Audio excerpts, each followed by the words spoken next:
The Everything Except the Law podcast is brought to you by Answering Legal.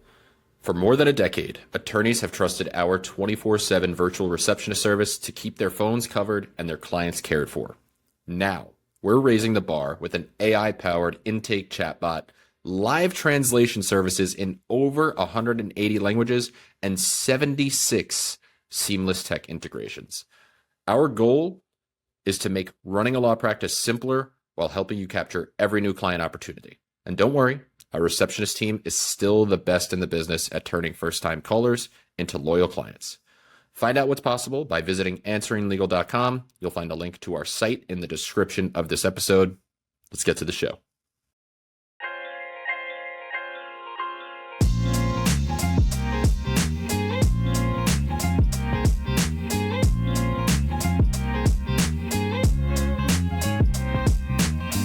Hey everyone, welcome back to Answering Legal's Everything Except the Law podcast. I am your host, Nick Werker. I'm in a silly, goofy mood. I'm really sorry in advance. If this is your first time tuning in, this is the podcast where we share expert advice on all the parts of running a law firm that attorneys weren't exactly trained for back in law school. With me today, I have Cassidy Lewis, the Chief Marketing Officer at Cooper Hurley Injury Lawyers. We have a lot to get into in this episode of Everything Except the Law, but I promised you that I'm feeling silly, goofy. So I want to start by learning everything there is to know about Cassidy. I want to know two things. Okay. So I saw you mention this on LinkedIn. You said that you like to cook. Yep.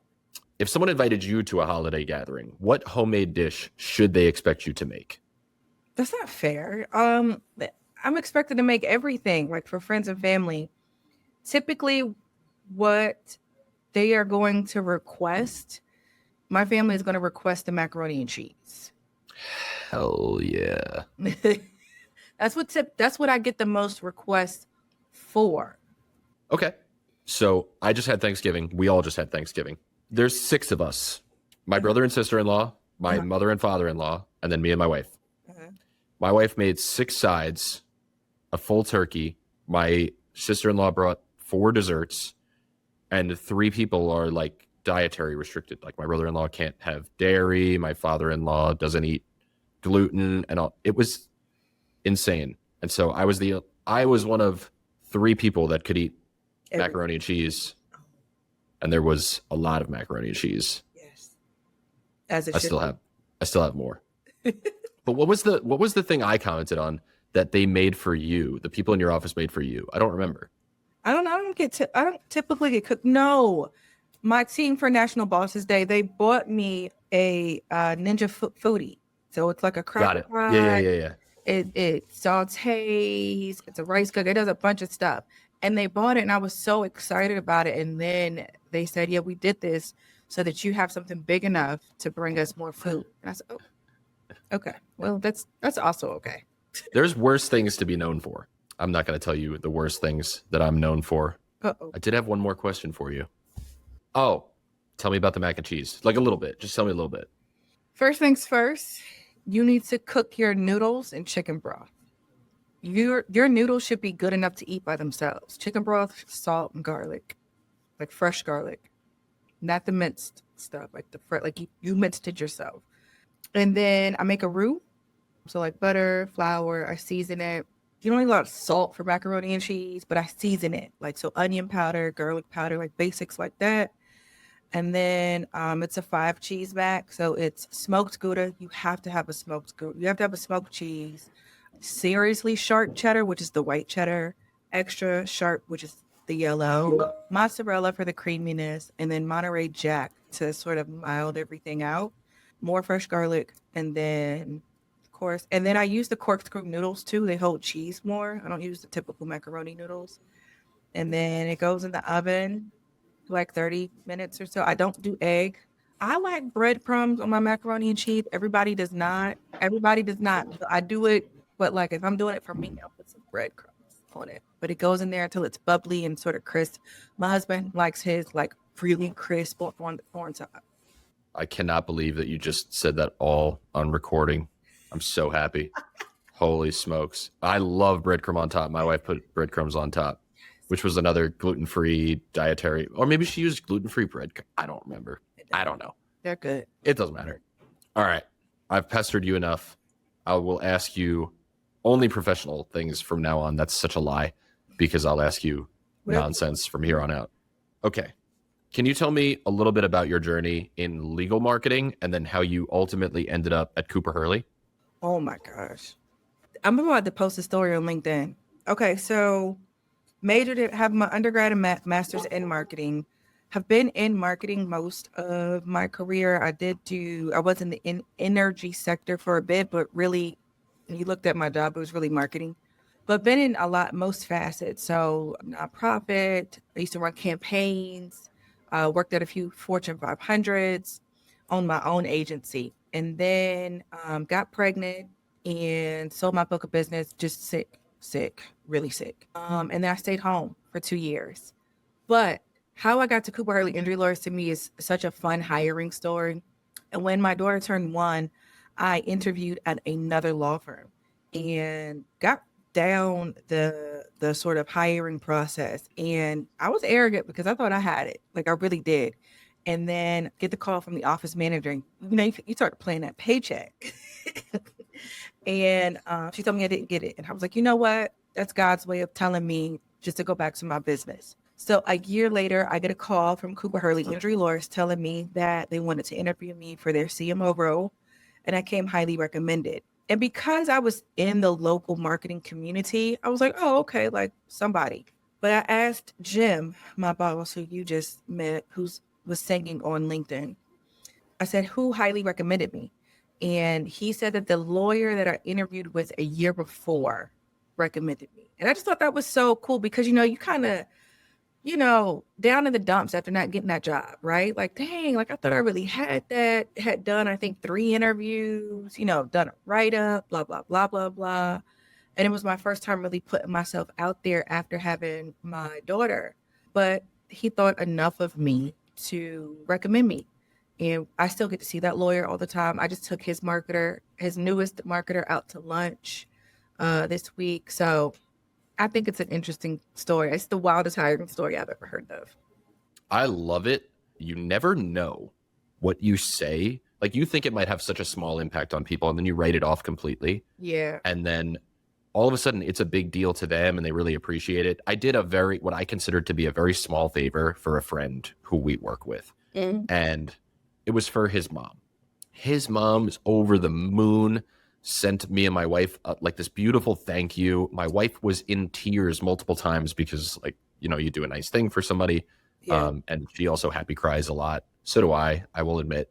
But it's so cool because you have one interview and you're like, nah, that'll never go anywhere. And then you get a job at a different law firm because of an interview. That's crazy. That is a crazy hiring story. Yeah. And I've been here 8 years. It's been 8 years. I respect your lifer mentality. Oh yeah, you get into the right culture, you get into the right business, you get into a space where your owners and your leadership care about you. It makes it easy. It's not that money is not important. It's just that to appreciate this culture, I had to be in a toxic culture before. You know what I'm saying? The work till you die mentality. I've been in several of those. So when I got here and I realized like, oh, okay, my boss cares about both me and my well-being and in my family. Okay, I can do this. I can do it. I feel the same way. The people that I work with and for, I've always been friends with, close with. We do holidays together, but they have the unique ability to drive me crazy in a loving way, like family. No, but they know how to drive me nuts, and that's okay because you take the good with the bad, right? Yes, you do. Crookers with the straights. Exactly. Can you tell us? So candidly, I talk to a lot of on this show, outside legal marketing agencies or people who have products that help law firms and law firm owners, or I talk to law firm owners. I don't think that I can remember that I've ever talked to somebody who's in your unique position where you own all of the marketing inside of a private practice. Can you take us inside your job and tell us the work you do for Cooper Hurley? Sure. So one, we do utilize vendors. I am a firm believer that law firms should have somebody in-house where their only job is marketing, especially if you're in something as competitive as injury law. I think vendors, the right vendors, get you to where you need to be quicker than you can on your own.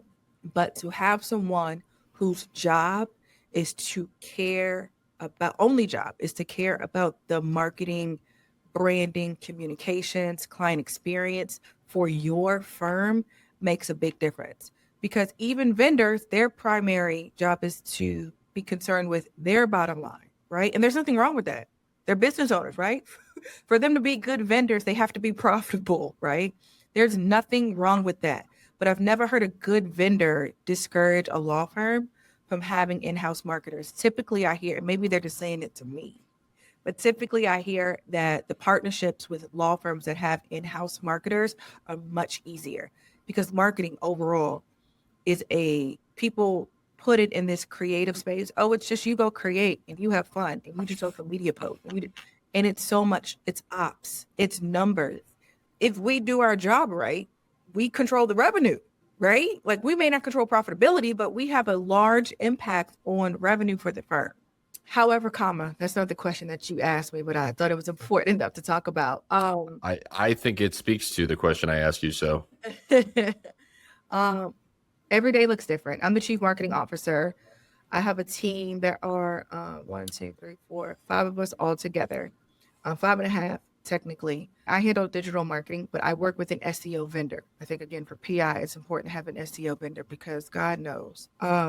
Database marketing, we do a lot of that. Client experience, attorney referral marketing, social media marketing. We have niches like motorcycle marketing, railroad marketing. Those are our primary tenants. And then we do have TV and billboards, which I really do more approvals on as opposed to the digital side where I'm more involved in the day-to-day. And we use a vendor to do our TV and billboard buys for us. Those are our primary verticals here at Cooper Hurley Injury Lawyers. you just validated me so much, though, because we're also a team of 5 and we own all of the functions of the marketing here. Sure, we work with vendors too. But you were like, oh, it's also ops. And I'm sitting here and I'm like, yeah, I own all of the CRM automations and maintenance and processes and then analytics and then like P&L. Yes. And people are like, oh, but sales makes the money. And I'm like, yeah, we could fight about that later. And that's the only thing I ever post on LinkedIn is how much marketing is underappreciated, because maybe I feel underappreciated by the world. You get the, again, people think it's pretty social media posts or events, or you get to go work the table. Like I'm doing a community event. Do you know the 72 steps it took to set up the table? They're not going to know or appreciate, but it is what it is. What's the curated experience of the table? Why are people coming to the table? What's your goal? What are you trying to get them to do? What are the conversations? What are the promo items in time? Does everybody have one the same thing? Is everybody standing up? All of it, all the time. Did you communicate with the organizers?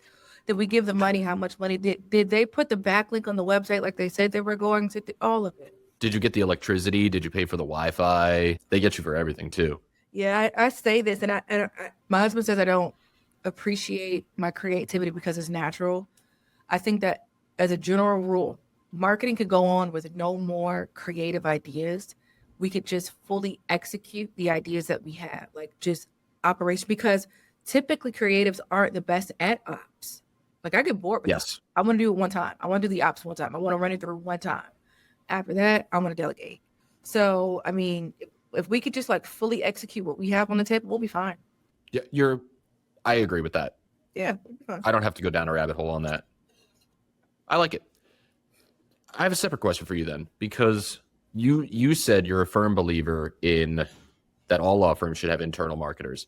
I actually definitely agree with you when you can afford it, right? Like some people start out and then it's just them and you have to sort of do the whole bootstrap thing. What advice would you have for law firm owners who are ready or think they might be ready to be hiring their first in-house marketing employee? Define what you actually want out of a marketer. There are different types of us. What I've seen happen is a law firm will hire a marketer with the intent that they will focus on database marketing, right? They'll do the email marketing, they'll do the mail marketing, they'll do the client experience, but they've hired someone whose specialty is social media and social media ads.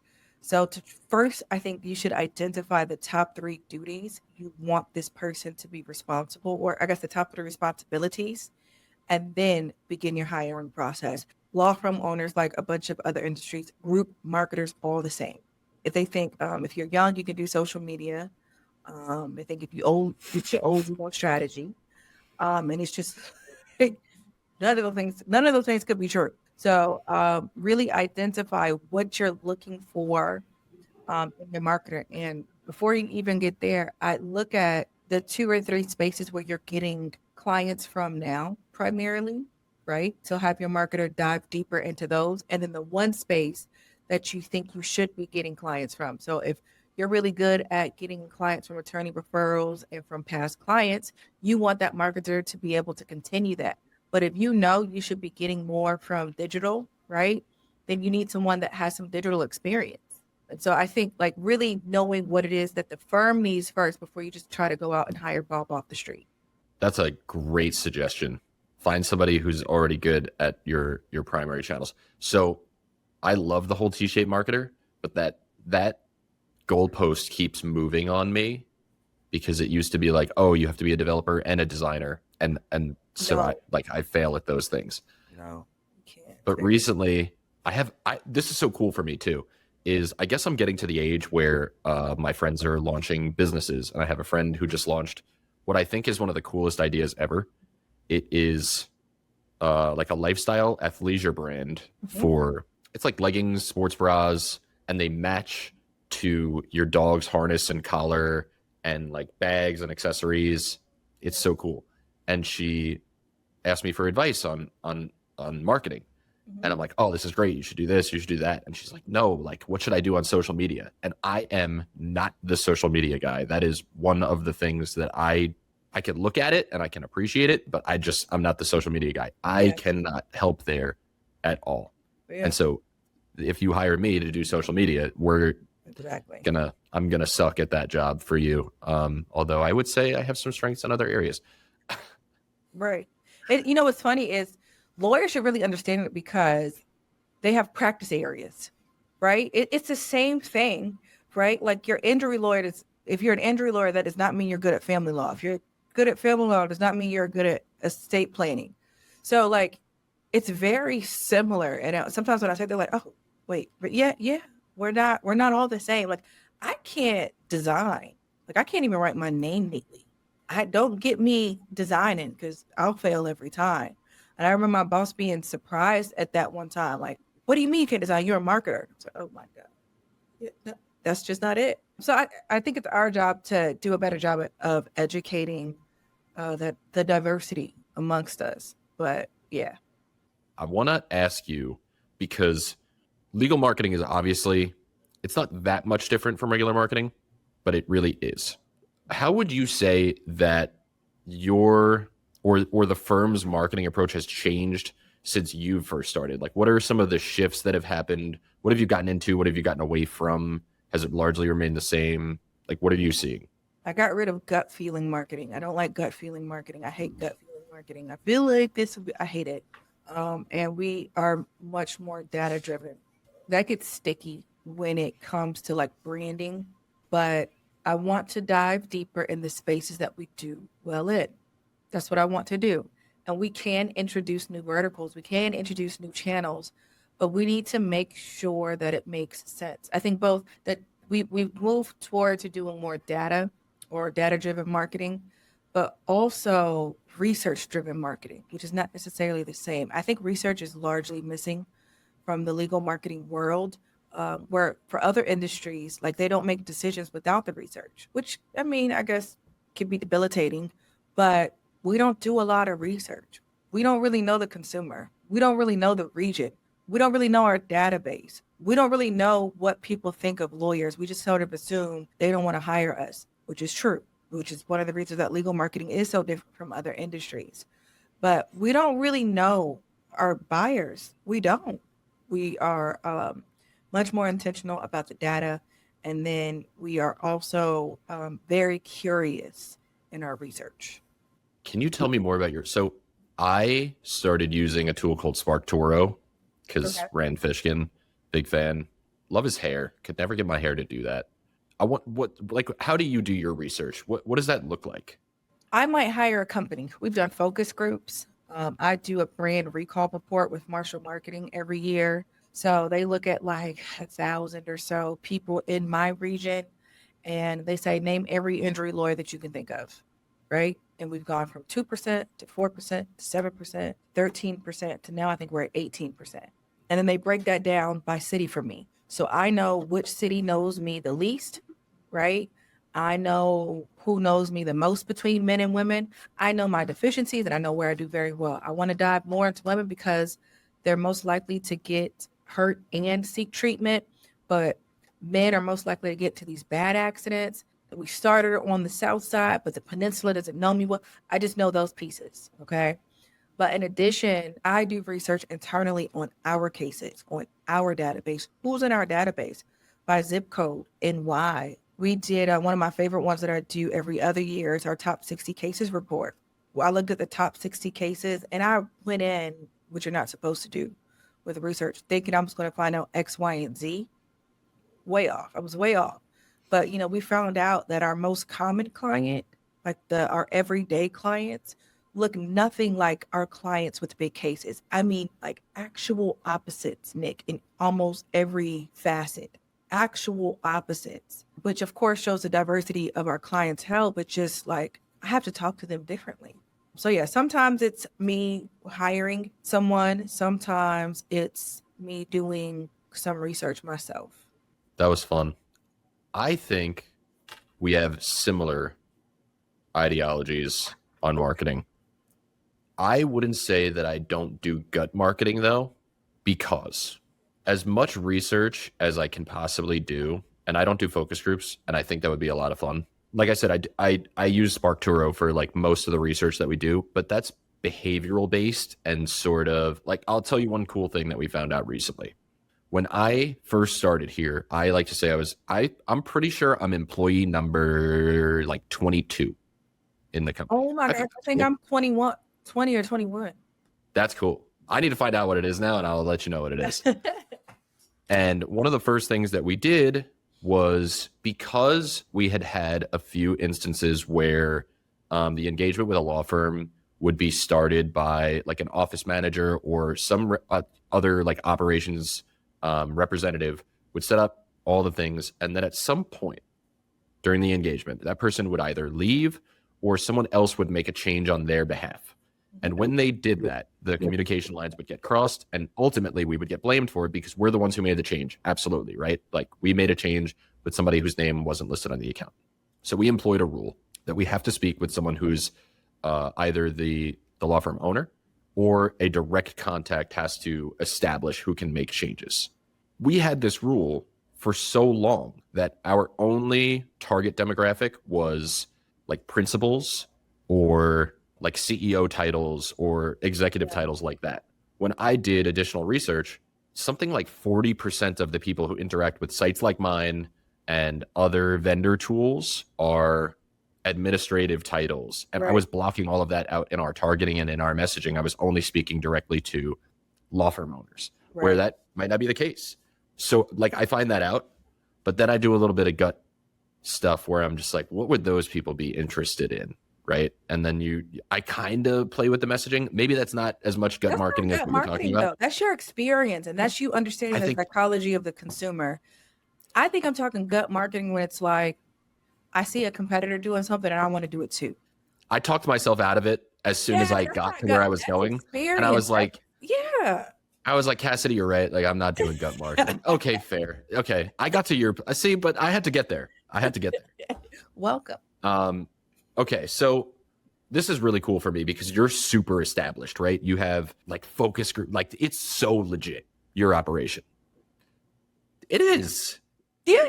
I don't think a lot of people are playing with that same deck, which is cool because people can aspire to do that, right? And they hear this information and they're like, wow, I can really get that in depth of my marketing.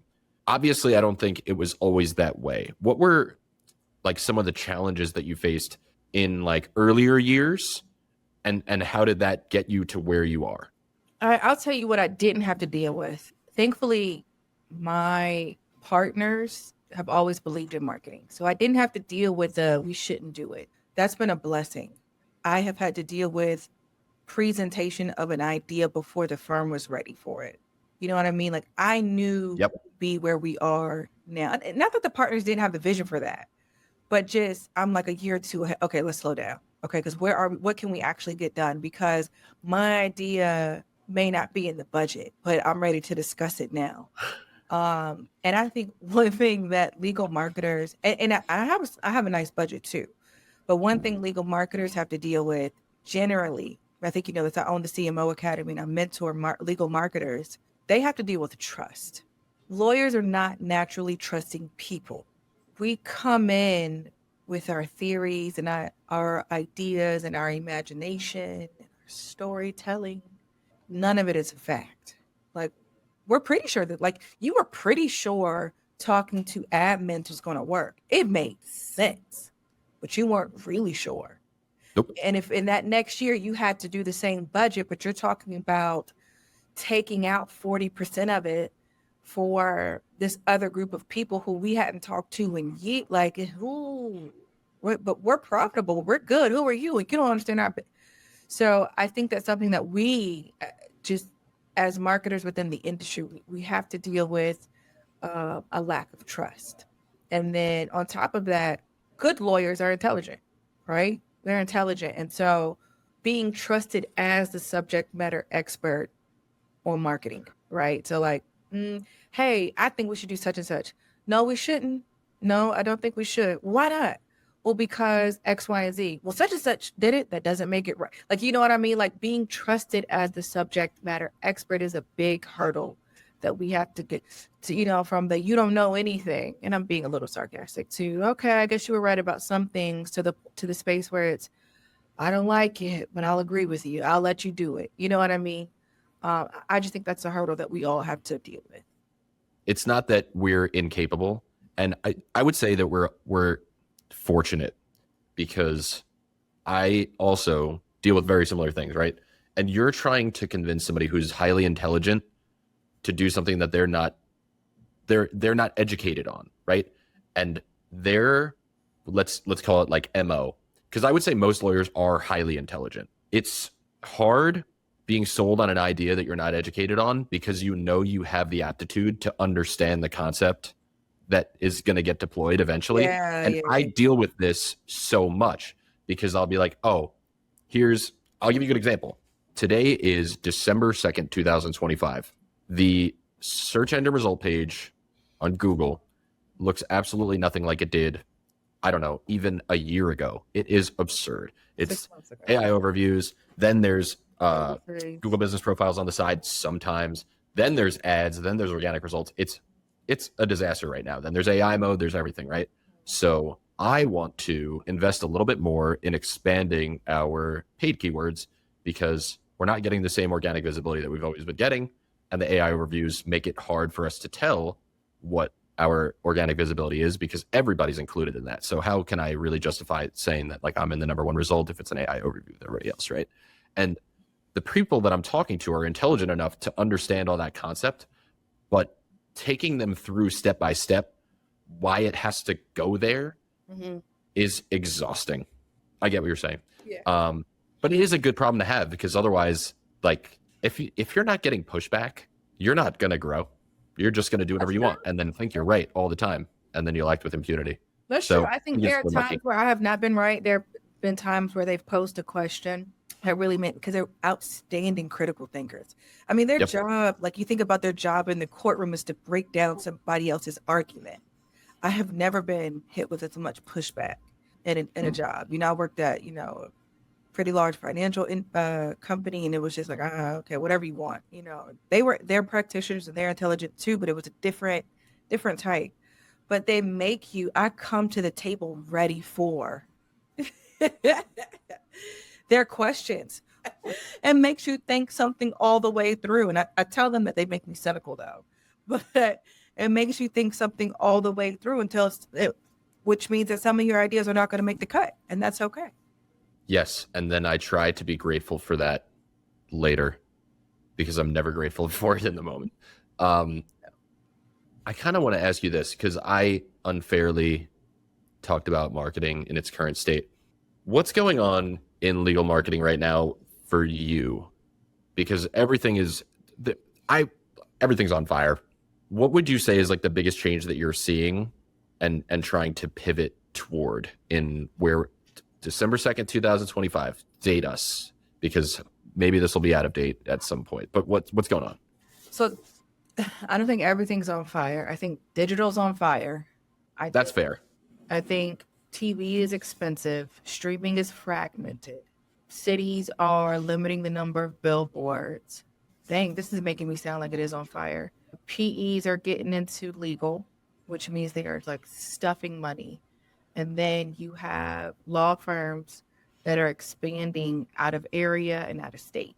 What I have always prioritized and what has shown out this year, I mean, just gone above and beyond, is my database.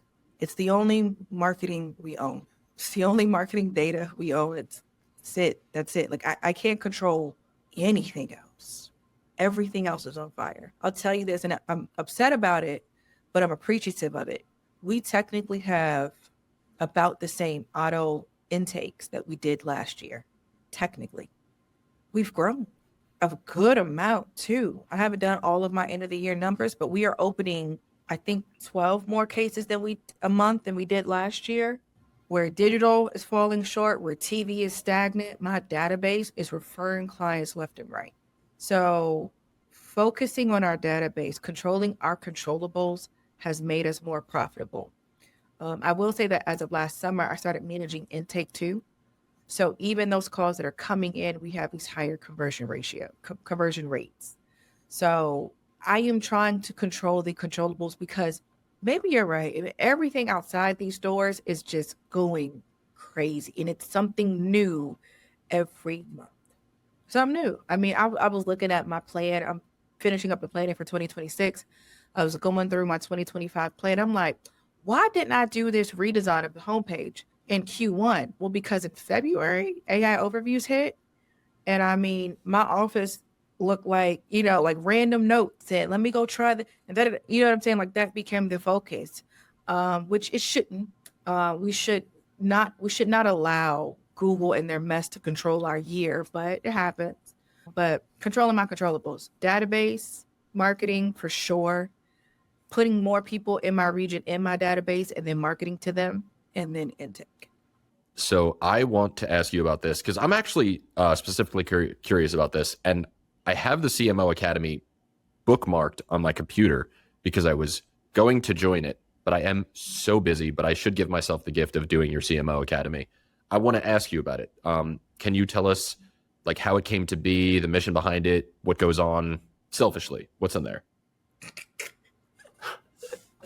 First of all, it's like 12-minute videos because I know we're all busy and I know all marketers have ADHD. I didn't know that you knew about it. So yay. I have like 15 folders in bookmarks and I want to say it's under personal, but it might be under marketing. Okay. But I digress. Marketing is crazy. Legal marketing is absolutely bananas. And my boss, Jim Hurley, who has always been involved in marketing, but is not a marketer by trade, taught me everything he could. But if I would have had a mentor of sorts, year 1, year 2, I would have saved a lot of mistakes, a lot of money. And I think that many of us, I had like 8 or 9 years of experience of marketing before I got here. Like I knew what I was talking about with marketing. We get clotheslined. By legal marketing. It's so competitive. It's so complex. We actually have the dollars. And my favorite part, nobody wants to hire you. Nobody trusts you. Something like 50 or 60% of those injured in an accident who could use a lawyer don't even reach out to one. So we have all of this. And so I created the Video Academy because I would talk to marketers and I would kind of mentor them. But, I talked to them and I could never go deep enough over that 1 hour lunch. You know what I mean? Like you kind of like just scratch the surface and it's like, you asked me how I do gifting, right? But you didn't ask me why.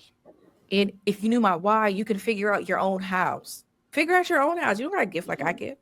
And the data behind it, the data that you should be looking at to see if something is working. And that's how every lesson is set up. About 90% of them are set up. It's the why, the how, and then the data that you should be measuring to see if these campaigns are working or how to better them. I became what I needed 8 years ago. And it took me a very long time to do it. It's 63 videos. And I say that, I'm like, I hope that does not sound overwhelming. But I made the video short because I know us. And the hope is that you get in there. I have people that bookmark it, that buy it, bookmark it, which I don't want you to do. I want you to watch it. And then I have people that get through it in like a day or two, which I said that's too much information at once. But they get in there, it's like, okay, this is interesting. There's animation in there. It's not just me as a talking head, because I would get bored with that. I made it interesting enough for us. I love that. My thing is I would watch almost all 63 of them instantly, but then I would kind of remember where specific things were so that I could reference them. Okay. I'm kind of good like that because I'm really disorganized, but also in an organized way. Does that make sense? Yeah. No, if I pan the camera, you'd see my desk. But I know everything makes sense. I have a new favorite question. I'm going to phrase this in the form of a question like Jeopardy. No. I actually just did this specific podcast with Delisi Friday, who I am now. How cool is Delisi? I love Delisi so much.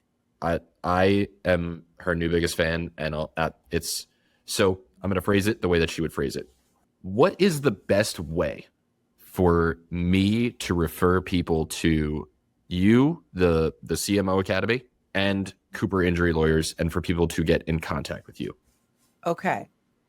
If you want to refer a case, so if you are a lawyer or marketer listening to this podcast, and you have an intake that calls you and they live in Virginia, or they have a railroad case from anywhere around the nation, anything to do with railroad, you can go to refertocooperhurley.com. And there is a specific contact form to refer a case. You can also just call 757-333-3333, and we'll take it from there. If you are interested in the CMO Academy, you can go to the CMOacademy.com. And right now there's a free one in there for referral marketing. So you can kind of see the videos and how you like them. There's also, if you ever want to talk shop, which I'm always open to, you'll see that throughout the video. Like, call me if you got questions about this. Call me after you do it. I want to hear about it. There's a contact form if you want to reach out to me, and it comes straight to my email. I'm going to include links to everything in the description just so people know. Okay. But I got to say, and I believe you because I have friends that have entered into the marketing world, and obviously I have a lot of experience. I've been doing this a long time, and they'll ask me questions, and I'm like, I'm going to point you in the right direction. This is how I would do it. This is how I do it. Let me know how it goes, because if you don't, I'm going to think about it. Right. That's what you got to understand. You got to understand, I'm going to build a plan for you. Tell me how yours went. I made like a 4-page Google Doc for my friend on like a framework because she just got in this thing, and it's a mess. It's a disaster, but it's not her fault that it's a disaster. Right. She inherited a disaster. And then she had to run Facebook ads. I have a lot of experience with Facebook ads. And in essence, was trying to sell, what would you phrase, like packaged Thanksgiving dinners, so that you could just like buy it and then you pick it up and then your whole Thanksgiving is figured out. It comes with sides, you pick your sides, all that. And I was like, I need you to tell me how many Thanksgiving dinners you sold, who bought them. Compared to last year. I like scratched that brain itch for me. And she did. I was very grateful. Thank you. Honestly, true.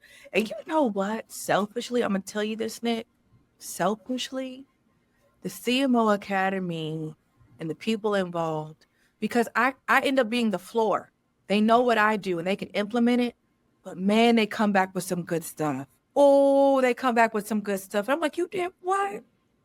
Okay, tell me how you did it again. And I tell them I'm stealing it. And I've done I really want to build this community. I feel like you go to a lot of legal marketing conferences, it's all owners, and I get it.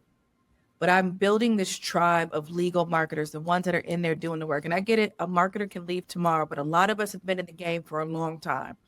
And even if you do leave tomorrow, don't you want your marketer to be the best? Don't you want them to be surrounded by others doing the work? Iron sharpens iron. So I am building this community of legal marketers, because I think that we need each other.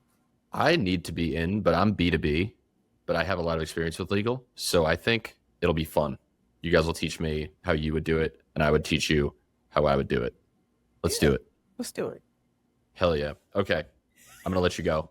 Cassidy, thank you so much for joining me today. Thank you to all the listeners. We hope you enjoyed this conversation. Like I said, everything that we discussed that has a link that needs to be on a link is in the description of this episode. So be sure to check out all the episodes of our show on Apple Podcasts, Spotify, and the Answering Legal YouTube channel. We'll see you next time, everyone. Thanks again, Cassidy. Thank you.